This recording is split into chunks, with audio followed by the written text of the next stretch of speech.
আমরা কোথায় যাচ্ছি সেটাই শেয়ার করতে আজকে তোমাদের সামনে চলে আসলাম। ভিডিওটা দিতে আমার দুদিন দেরি হয়ে গেল, তার জন্যই আগে তোমাদের কাছে ক্ষমা প্রার্থী।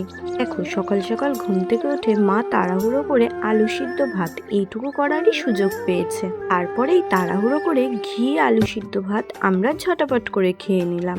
এরই পরে ঠিক দেখো, আমার বুনু এখন মাকে রেডি করিয়ে দিচ্ছে। বুনু তখন বলছে ছোটবেলায় মা এভাবে আমাদেরকে সাজিয়ে দিত, আর এখন আমরা মাকে এইভাবে সাজিয়ে দিচ্ছি। আর এই সুন্দর মুহূর্তটাকে ক্যাপচার করার জন্য আমিও ফোন নিয়ে হাজির হয়ে গেছি। ছেলে মেয়েরা যখন বড় হয়ে যায়, মা বাবারা তখন বাচ্চার সমান হয়ে যায়।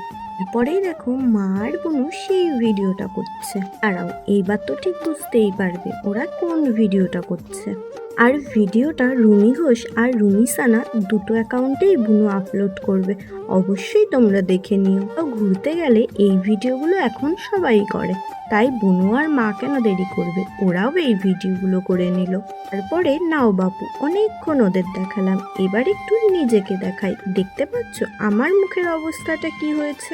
এরপরেই দেখো আমরা সবাই মিলে চলে আসলাম স্টেশনে। এখানে রয়েছে ছোটখাটো একটা টিম, যেমন রয়েছে এই দেখো, এইটা হলো আমার মাসি, তারপর এই যে বুনু, এই যে এটা হলো আরেকটা মাসি, আর ওই যে পিছনে উনি হলো আমার আরেকটা মাসি।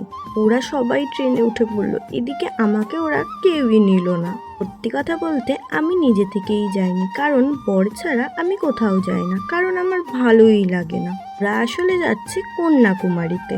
আমাকে অনেকদিন আগেই বলেছিল, কিন্তু না, আমার সত্যিই যেতে ইচ্ছা করেনি, কারণ আমার বরকে ছাড়া আমার কোথাওই যেতে ভালো লাগে না।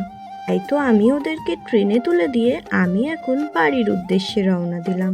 এই জন্যই আগের দিন বিকালবেলা আমি এত তড়িঘড়ি করে বাড়ির উদ্দেশ্যে রওনা দিয়েছিলাম। সত্যি কথা বলতে আমি যত না যাই তবুও যেন মনের মধ্যে খুবই খারাপ লাগছে। কতগুলো দিন আর বুনুকে না দেখে থাকতে হবে।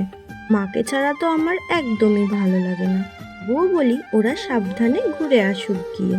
আসলে আমার ওদের জন্যই মন খারাপ করছে, ঘুরতে যাওয়ার জন্য না। এরপরে বাড়ি এসে আমি আর ভিডিও বানাতেই পারিনি। সত্যি বলতে আমার কিছুই ভালো লাগছিল না, তাই তো ভিডিওটা আমি এখানেই শেষ করলাম।